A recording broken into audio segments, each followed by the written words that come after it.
السلام علیکم ناظرین، میں رضوان رفیق باجوہ روشن سائے ویلفیئر نیوز نیٹ ورک کی جانب سے آپ کی خدمت میں حاضر ہوں۔ آج ہم ورلڈ جسٹس پروجیکٹ 2023 کی رپورٹ پر گفتگو کریں گے، جس میں مختلف شقوں کے حوالے سے دنیا بھر کے 142 ممالک اور پاکستان کے بارے میں بھی اس رپورٹ میں ذکر کیا گیا ہے۔ اس میں ہم کس نمبر پر ہیں، مختلف جو کیٹیگریز انہوں نے مقرر کی ہے اس پہ پاکستان کا کیا نمبر ہے، اس حوالے سے آپ سے گفتگو کی جائے گی۔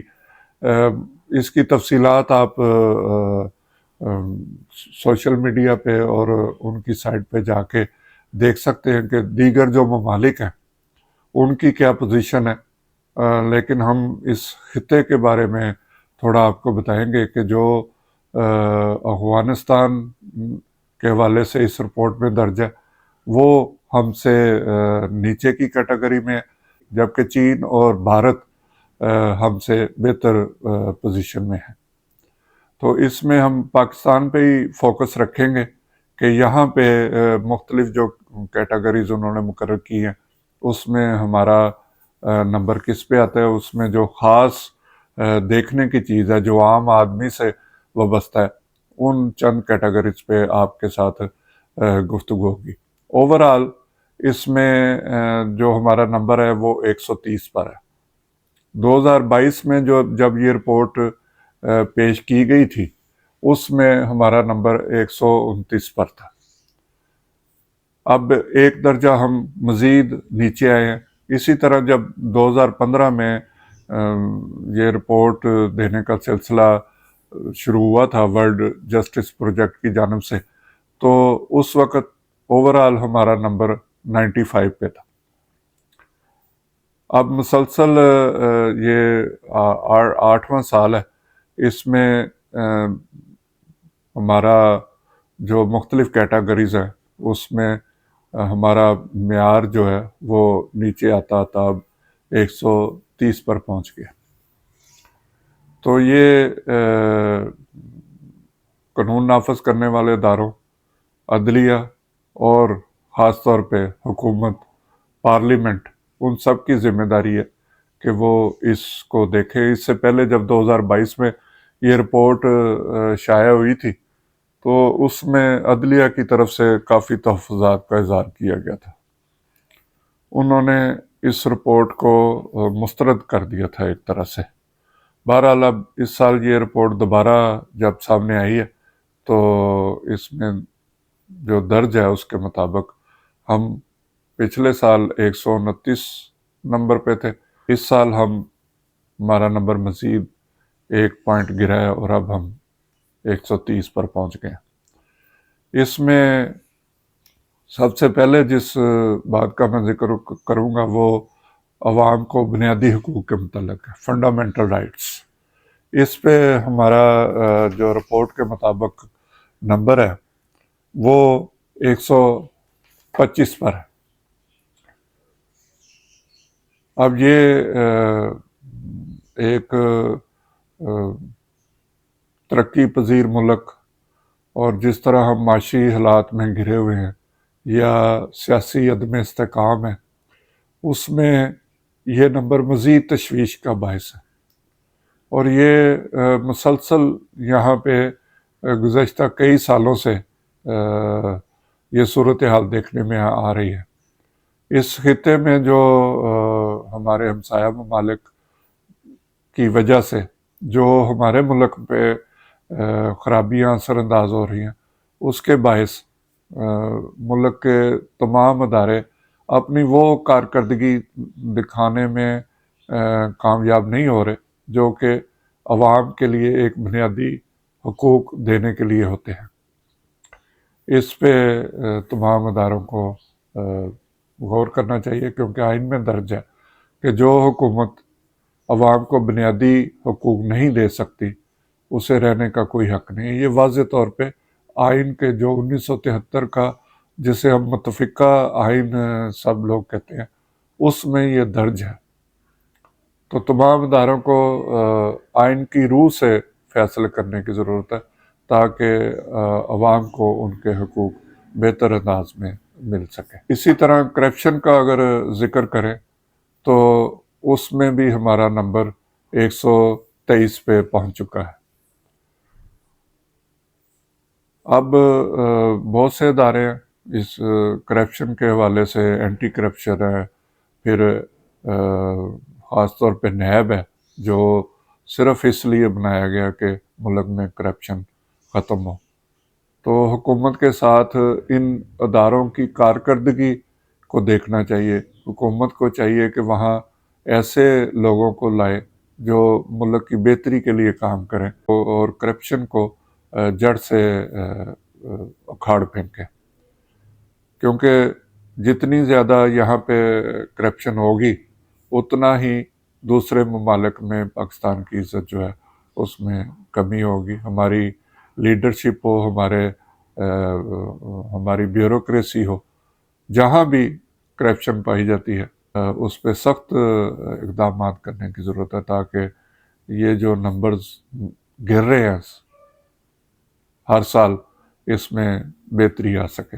ملک میں سیکورٹی کے حوالے سے گفتگو کریں گے، جو کہ یہاں جو نمبر دیا گیا وہ باعث تشویش ہے۔ حالانکہ گزشتہ کئی سالوں سے ہمارے اداروں میں کام کرنے والے اپنی جانوں کا نذرانہ پیش کر رہے ہیں۔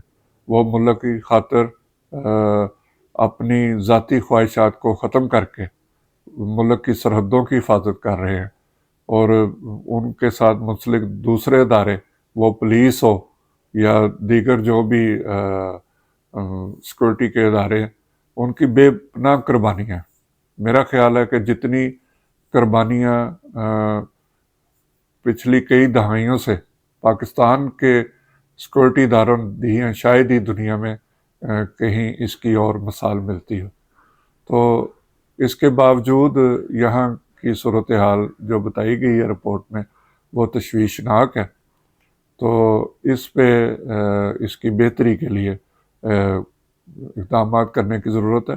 ہمیں اس رپورٹ کو لے کے اس پہ غم و غصہ کرنے کی بجائے اس پہ تنقید بھی آپ ضرور کریں، لیکن اس کو اگر مثبت پہلو سے دیکھیں تو ہم ایک زندہ قوم ہے، ہم اس میں بہتری لا سکتے ہیں۔ ہمارے اداروں میں اتنی کیپیسٹی ہے کہ وہ رول آف لا کے ذریعے وہ سیکورٹی کے معاملات ہوں، عوام کے بنیادی حقوق ہوں یا قانون پر عملداری ہو، اس کو بالکل دنیا میں پہلے نمبر پہ لانے کی صلاحیت رکھتے ہیں۔ اس کے بعد ہم آتے ہیں جی سول جسٹس پہ۔ اس پہ بھی ہمارا جو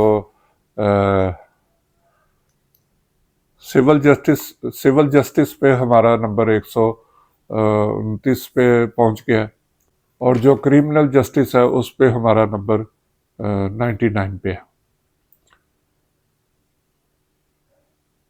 اس میں جیسے میں نے پہلے آپ کو بتایا کہ گزشتہ سال جب یہ رپورٹ آئی تھی تو اعلیٰ عدلیہ کی طرف سے اس پہ تنقید بھی کی گئی اور اسے مسترد کیا گیا اور کہا گیا کہ یہ حقائق پر مبنی رپورٹ نہیں ہے۔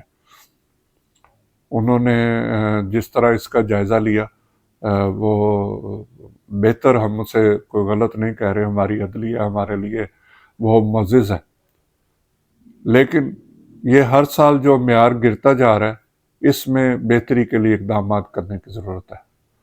تمام اداروں کو خود ہی، بجائے کہ آپ الگ سے ایک احتساب کا ادارہ بنائیں یا مزید جو بھی ادارے اس سلسلے میں کام کر رہے ہیں، اس کی بجائے جو آئین اور قانون میں جو کچھ درج ہے اس قانون پر اگر صرف عمل درآمد کر لیا جائے تو میری ذاتی رائے میں اس میں بہتری کے امکانات روشن ہیں۔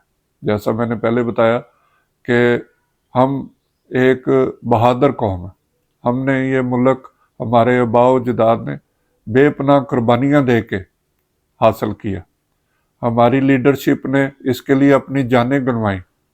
وہ الگ بات ہے کہ کسی سانے کی صورت میں ہم اس ملک کو جو ہے وہ مضبوط تر نہ بنا سکے اور ہمارا ایک حصہ ہم سے الگ کر دیا گیا۔ یہ ایک تاریخ ہے، اس پہ یہ ہمارا اس وقت موضوع نہیں ہے کہ اس کی کیا وجوہات تھی، لیکن جو ہمارے پاس پاکستان موجود ہے اس کی بہتری کے لیے عوام، وہ ادارے ہوں، عدلیہ ہو، جو بھی اس ملک میں قانون کی عملداری کرنے کے لیے کام کر رہے ہیں، اس کو عوام کا مکمل تعاون حاصل ہے۔ ادارے عوام کے تحفظ کے لیے اور عوام کو بنیادی حقوق دینے کے لیے اقدامات کریں، عوام ان کے پیچھے کھڑے ہیں۔ پاکستان کے لیے کسی کو یہ کہنے کی ضرورت نہیں کہ پاکستان کے لیے قربانی دیں، عوام ہر وقت محب وطن لوگ ہیں، یہ ہر وقت قربانی دینے کے لیے تیار ہے۔ آپ ایک قدم آگے بڑھیں اور پاکستان کی بہتری کے لیے کوئی ایسے اقدامات کریں جس سے ملک کا نام روشن ہو سکے۔ انشاءاللہ تعالیٰ اس پہ مزید گفتگو بھی ہوتی رہے گی۔ اس کے ساتھ ہی میں اجازت چاہوں گا۔ اللہ ہم سب کا حامی و ناصر ہو۔ خدا حافظ۔